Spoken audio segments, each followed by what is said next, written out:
Corona की स्थिति क्या है ये भी आपको बता दें। मध्य प्रदेश में पिछले 24 घंटे में 188 नए केस मिलने के बाद प्रदेश में कोरोना संक्रमितों का आंकड़ा 4,694 पहुंच चुका है, जबकि 242 मरीजों की मौत हो चुकी है। वहीं पूरी तरह ठीक होने के बाद 2,291 मरीजों को डिस्चार्ज कर दिया गया।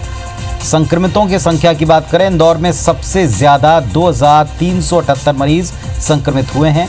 99 मरीजों की मौत हुई है। प्रदेश में राजधानी भोपाल में 926 संक्रमित मरीज पाए गए, 35 की मृत्यु हुई। इंदौर भोपाल के बाद उज्जैन में कुल 284 केस सामने आए हैं।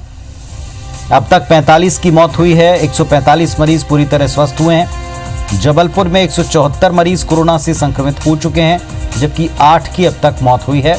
इधर खरगोन में 99, खंडवा में 100, धार में 96, रायसेन में 65 केस कोरोना के पाए गए हैं।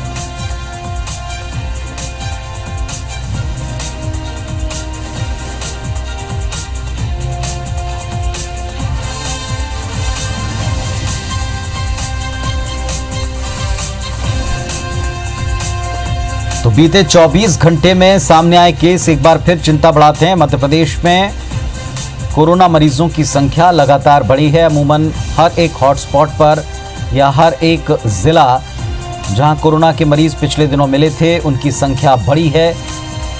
इंदौर की स्थिति सबसे चिंताजनक है। मध्य प्रदेश में 4,600 से ज्यादा मरीज अब तक संक्रमित पाए गए हैं। 242 की मौत हुई है। 4,694 कोरोना पॉजिटिव अब तक मध्य प्रदेश में मिले हैं और 2,291 मरीज सेहतमंद होकर घर गए हैं। तो मध्य प्रदेश में क्या स्थिति है, आपको पूरा अपडेट भी बताएंगे। अभी तक 242 मरीजों की मौत हुई है।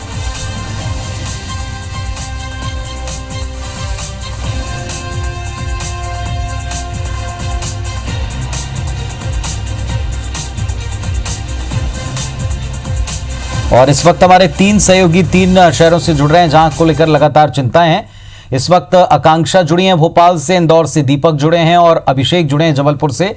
इन तीनों का रुख करेंगे। आकांक्षा, पहले आपके पास आते हैं। स्थितियां लगातार जिस तरह बनती बिगड़ती रही हैं, इसमें भोपाल का रिकवरी रेट थोड़ा ठीक रहने से संतोष जाहिर किया गया। बीते 24 घंटे के हिसाब से स्थिति कहां जा रही?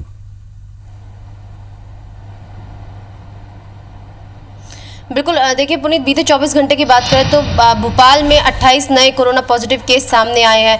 अगर हम पूरे भोपाल की बात करें तो पूरे भोपाल में जहांगीराबाद एक ऐसा एरिया है जिसको हम भोपाल का वुहान कह सकते हैं, क्योंकि यहाँ पर सबसे ज़्यादा कोरोना पॉजिटिव मरीज मिले हैं। 250 मरीज, यानी 950 के आंकड़ा हम लगभग भोपाल में इस समय कोरोना पॉजिटिव मरीजों का है। उसमें से 250 से ज़्यादा कोरोना पॉजिटिव मरीज जहांगीराबाद से मिले हैं।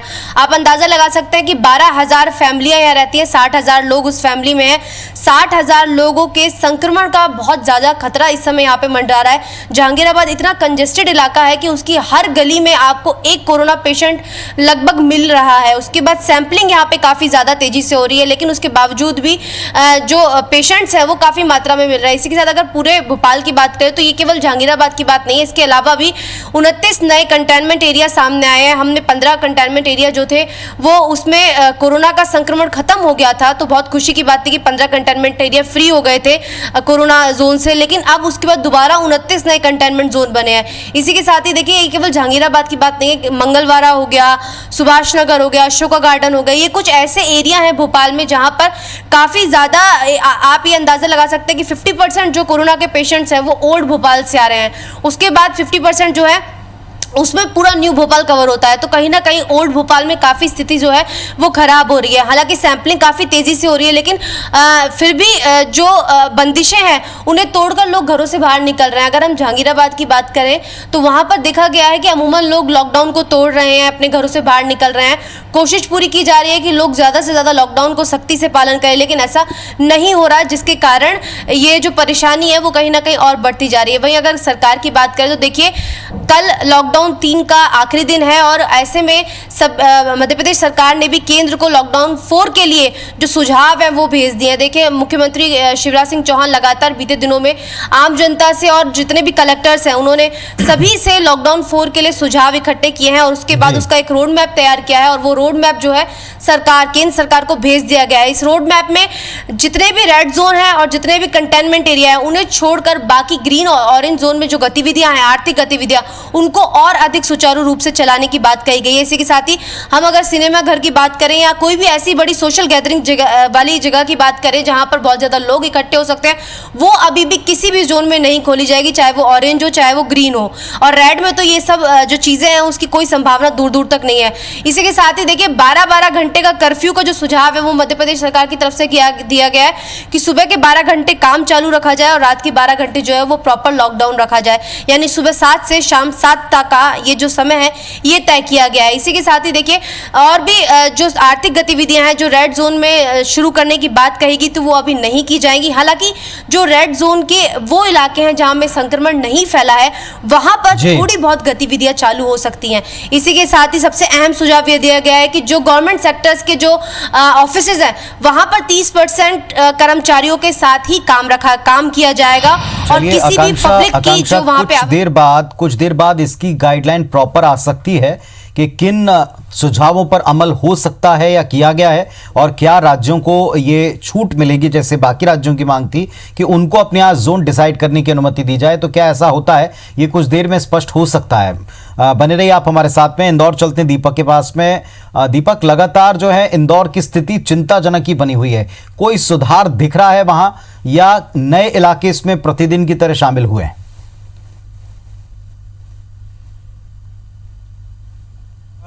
बिल्कुल पुनीत, हालांकि संख्या लगातार बढ़ रही है, हालत चिंताजनक जरूर है, लेकिन फिर भी कुछ राहत की बातें हैं और ये माना जा रहा है कि आने वाले 15 से 20 दिनों में कोरोना को पूरी तरीके से कंट्रोल कर लिया जाएगा। फिलहाल की हम बात करें तो देश के जो टॉप 5 एपी सेंटर हैं, जो बड़े शहर है, उसमें इंदौर में जो कोरोना पॉजिटिव मरीजों की इस वक्त संख्या आ रही है वो 2.5% तक है, जो कि काफ़ी कम है बाकी शहरों के मुकाबले।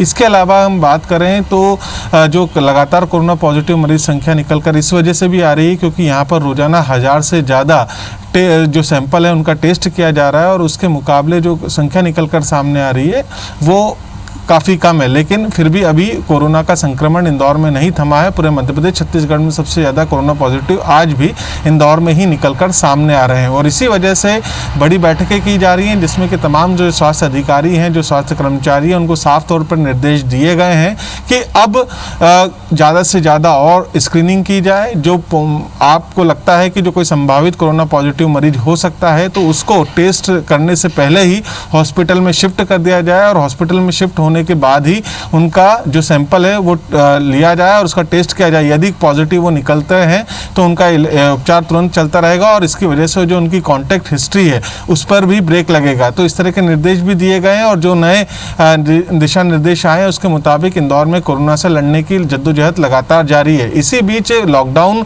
ये बिल्कुल साफ हो चुका है कि आगामी 31 मई तक यहाँ पर इंदौर में जो लॉकडाउन है वो नहीं खुलने वाला है, सख्ती बरकरार रहेगी, लेकिन कुछ चीज़ों को लेकर छूटें जरूर अब धीरे धीरे प्रशासन ने देना शुरू कर दिया है, जिसमें कि एक छोटा सा उदाहरण है आटा चक्की का। अब आज से यहाँ पर इंदौर में सुबह 11 बजे से लेकर शाम 5 बजे तक आटा चक्की खुल सकती है। जिन लोगों को गेहूँ पिसाना है वो इन आटा चक्की पर जा सकते हैं और ये एक छोटी सी शुरुआत है। इसी तरीके से फल वितरण को भी लेकर आज शुरुआत कर दी गई है। नगर निगम जिस तरीके से पहले सब्जी और राशन के ऑर्डर लेकर उनके होम डिलीवरी करा रहा था, अब सैनिटाइज फ्रूट बकेट है उनकी भी अब होम डिलीवरी कराई जाएगी। इसके साथ ही एक साफ निर्देश और दिया गया है कि आगामी दिनों में जो ईद का त्यौहार है उस पर स्पष्ट कर दिया गया है कि सामूहिक तौर पर नमाज अता करने के लिए अनुमति नहीं दी जाएगी और सभी से अनुरोध है कि वो अपने घर पर ही रहकर नमाज अता करें, क्योंकि जो स्थितियां बनी हुई हैं कोरोना के संक्रमण को रोकने के लिए, तो इस तरह के निर्देश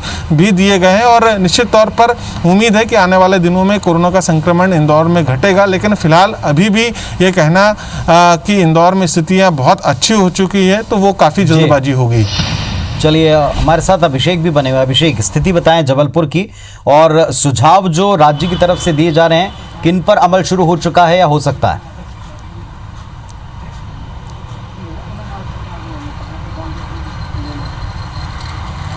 देखिए अपनी बिल्कुल जबलपुर की बात करें तो कोरोना ने दस्तक मध्य प्रदेश में जबलपुर से दी थी। और अगर हम बीते 2 महीने की बात करें तो जो आंकड़ा है वह बढ़कर आज 175 पहुंच गया है। हालांकि रिकवरी रेट जो है वो काफ़ी अच्छा है, उससे प्रशासन को कहीं ना कहीं राहत मिली है। अभी तक 85 मरीज ऐसे हैं जो पूरी तरह से कोरोना से स्वस्थ हो चुके हैं, लेकिन अभी 22 एक्टिव केस ऐसे हैं जो प्रशासन के लिए चिंता का सबब बने हैं। और लगातार जो कंटेनमेंट इलाकों के अलावा जो नए क्षेत्रों से मरीजों की संख्या आ रही है वह कहीं ना कहीं एक चिंता बढ़ाने का काम प्रशासन का कर रहा है। हालांकि लॉकडाउन 1 और 2 के बाद जो लॉकडाउन 3 था उसमें कुछ रियायतें लोगों को दी गई हैं। यहाँ पर जो है राशन की दुकानों के अलावा, फल सब्जी के अलावा जो अन्य और दुकानें थी जो कंटेनमेंट जोन से बाहर के इलाकों में थी, चाहे स्टेशनरी की दुकानों, बुक्स की दुकानों, उन्हें होम डिलीवरी करने की इजाज़त प्रशासन ने दी थी। इसके अलावा अब प्रशासन जो है कंटेनमेंट जोन के अलावा जो जिन क्षेत्रों में अभी तक कोरोना के मामले नहीं आए उन्हें रेड और ग्रीन जोन में, जिनमें 1 या 2 मामले आए उन इलाकों में को रेड और ग्रीन जोन में बांट कर यहाँ पर लोगों को अन्य जो दुकानें हैं उनको खोलने की इजाज़त देने पर विचार कर रहा है, ताकि लॉकडाउन में जो लोग अभी तक परेशान होते आए थे उनको थोड़ी राहत मिल सके और उनके जो रोजी रोटी है वह शुरू हो सके और जो ज़िंदगी है वो पटरी पर ला सके। तो इस पर जो है प्रशासन जो है विचार कर रहा है। जो लॉकडाउन 4 है इसमें इस राहत जो है देखने को मिल सकती है। चलिए, बहुत शुक्रिया अभिषेक आपका और हमारे तीनों सहयोगियों का धन्यवाद इस पूरी जानकारी के लिए, अपडेट के लिए। तो ये मध्य प्रदेश में फिलहाल स्थिति है।